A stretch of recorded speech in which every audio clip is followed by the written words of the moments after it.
PPKN, wabil khusus Syekhina wa murabbi arwahina pengersa Abah Aos Qaddasallah sirrah wa nafa'na Allahu bihi wa bi anwa'i ulumihi wa asrarihi wa karamatihi.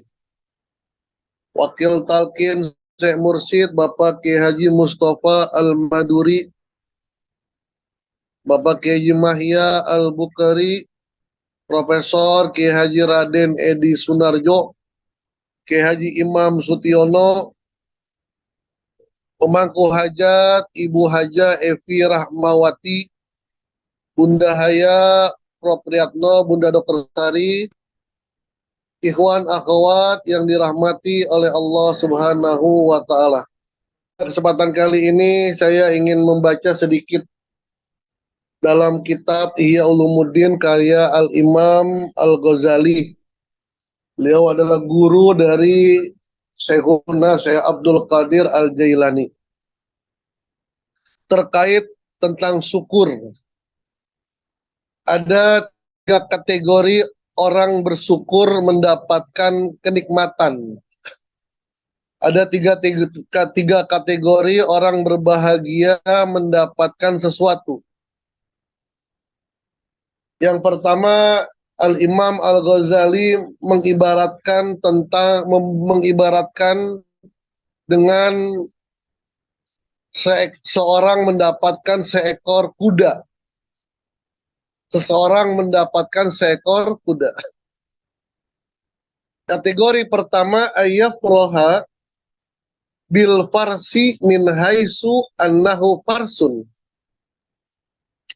Seseorang mendapatkan hadiah seekor kuda.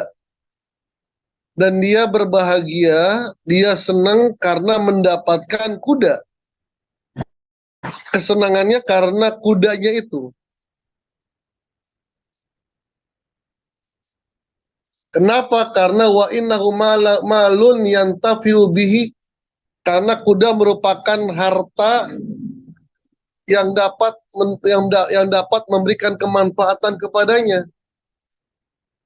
Membuat ia mudah melakukan perjalanan.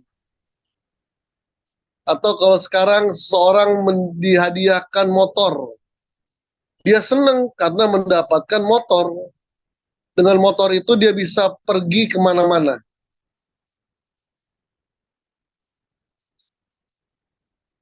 Tidak memasalahkan dari mana motor itu. Mau dari si A kah, mau dari si B kah, atau mohon maaf dari setan pun dia demen. Karena dia senangnya mendapatkan motor. Ini kategori yang pertama. Kategori yang kedua, ayyafroha bihi la min haisu innahu fars. Dia berbahagia mendapatkan hadiah seekor kuda, tapi kebahagiaannya bukan karena kuda itu. Bal min haisu tastadillu bihi ala inayatil malik. Karena tapi yang membuat dia bahagia, dia mendapatkan kuda itu dari sang raja. Dan itu tanda bahwa raja itu memperhatikan dia. Sayang kepadanya. Jadi kebahagiaannya karena dia merasa diperhatikan oleh sang raja.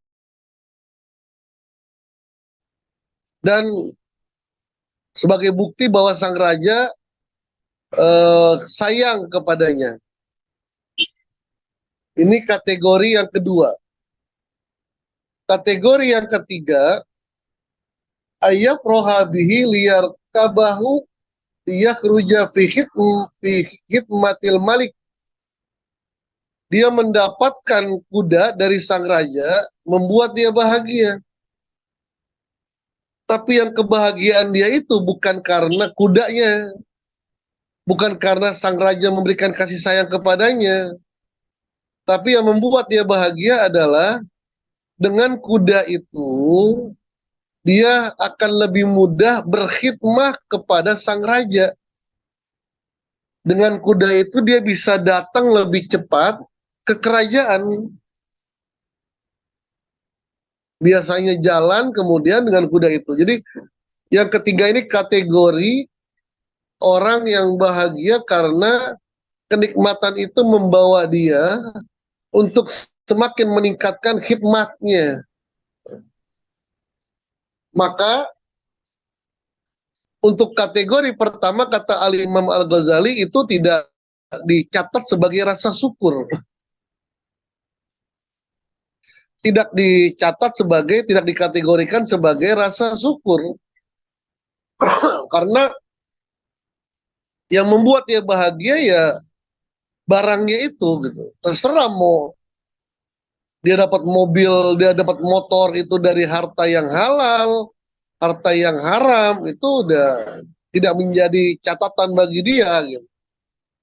Yang penting dia bisa berbahagia dengan kenikmatan-kenikmatan itu. Maka ini tidak mendapatkan kategori syukur. Yang kedua, dia bahagia karena merasa dia bahagia karena dia melihat bukan pemberiannya, tetapi apa yang diberikan. Apa yang diberikan. Ini termasuk syukur. Dan ini syukur yang baik.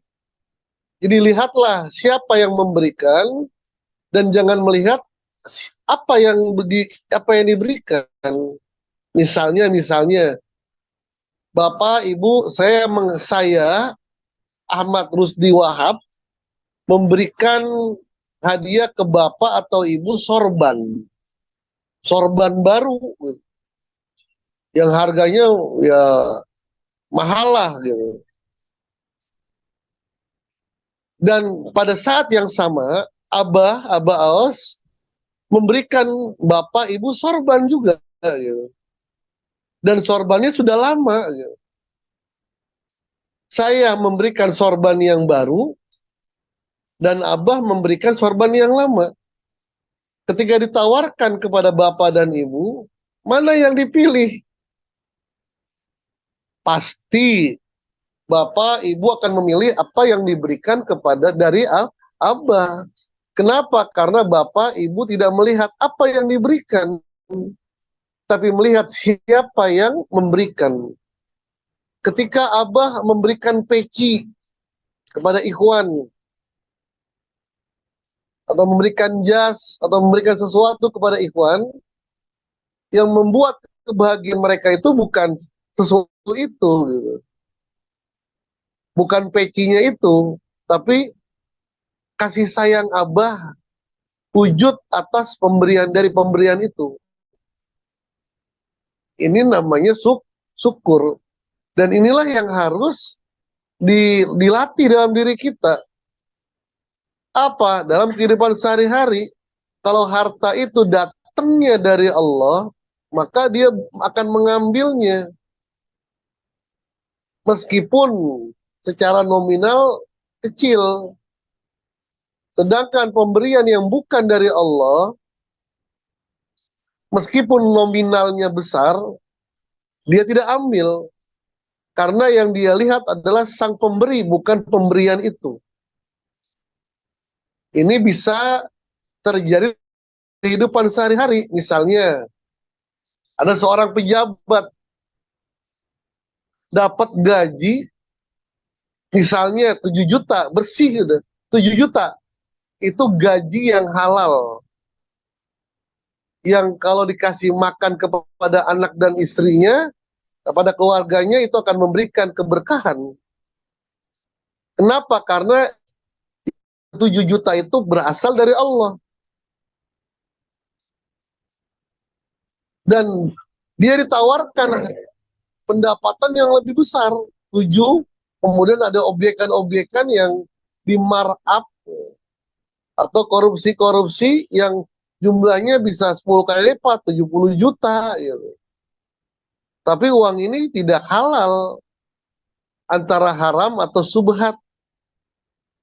Artinya bukan berasal dari Allah itu uang 70 juta. Bukan berasal dari Allah, tapi dari setan. Seorang yang sudah terlatih berbahagia dengan sang pemberi, bukan apa yang diberikan, maka dia akan memilih gaji yang hanya 4 juta saja. Gitu. biarkan sedikit, yang penting ini datangnya dari Allah. Dan dia yakin sedikitnya ini akan memberikan keberkahan daripada dia mengambil yang 70 juta, meskipun nominalnya jauh lebih banyak, tapi ini bukan datangnya dari Allah, dari setan yang tidak ada keberkahan di dalamnya, bahkan akan membawa penyakit. Ini namanya syukur. Bapak, ibu dikasih amalan. Ada kiai datang dan abah ngasih amalan. Abah ngasih amalan. Meskipun amalannya pendek, la ilaha illallah. Sedangkan sang kiai ngasih amalan yang begitu panjang. Hizib lah. Mana yang kita pilih? Kita tidak memilih pemberiannya, tapi kita melihat siapa yang memberikannya.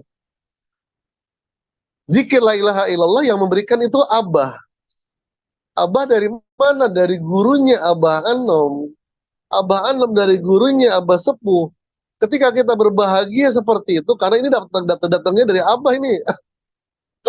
Mungkin seperti orang-orang yang sorbannya nggak pernah dipakai-pakai, pecinya nggak pernah dipakai-pakai. Kenapa? Karena ini hadiah dari manusia yang mulia.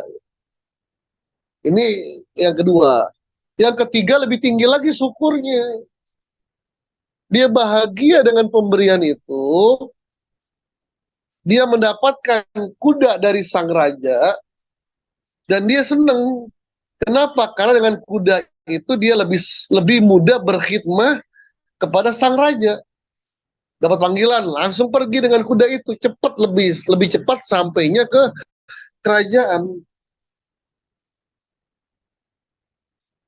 Ini ternyata syukur yang hakiki. Syukur yang hakiki.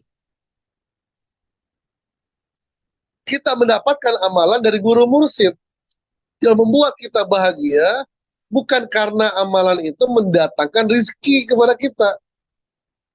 Bukan agar amalan itu kita mendapatkan ketenaran, bukan. Tapi ternyata dengan zikir yang diberikan oleh guru mursyid, jika kita amalkan, maka akan terbangunlah robitoh. Dengan zikir, la ilaha illallah, dengan ini ternyata cara robito yang paling baik. Jadi kebahagiaan kita karena bisa mengikuti amalan guru mursyid. Atau bapak ibu mendapatkan keberkahan, rezeki yang melimpah. Maka dengan rezeki itu bapak menjadi bapak asuh Usama. Bapak memberikan hadiah kepada guru mursyid. Ketika bahagia mendapatkan kenikmatan itu, alhamdulillah dapat rezeki, bisa memberikan santunan, memberikan beasiswa kepada mahasiswa Usama. Atau mendapatkan kenikmatan, alhamdulillah saya bisa memberikan abah yang lebih dari apa-apa yang saya biasa berikan. Ini ternyata syukur yang terkait dengan robitoh yang kemarin dibahas dalam manakib di Sirna Rasa tentang robitoh. Jadi robitoh itu apa? Mengaitkan kita dengan hati guru mursyid. Apa yang bisa mengaitkan? Tidak ada cara yang paling baik, paling tepat, paling cepat adalah talqin dan zikir apa yang diberikan oleh guru mursyid. Semua zikir bagus, tapi yang kita pilih adalah zikir yang diamalkan oleh guru mursyid. Itulah kebahagiaan kita. Mendapatkan motor, alhamdulillah dengan motor ini saya bisa manakiban kemana-mana. Bisa ke sini, nggak repot. Itu kebahagiaan yang dikategorikan termasuk syukur hakiki. Syukur yang hakikat. Wallahu alam bisawab. Wallahu muwafiq ila aqwamit thoriq. Assalamualaikum warahmatullahi wabarakatuh. Waalaikumsalam warahmatullahi wabarakatuh.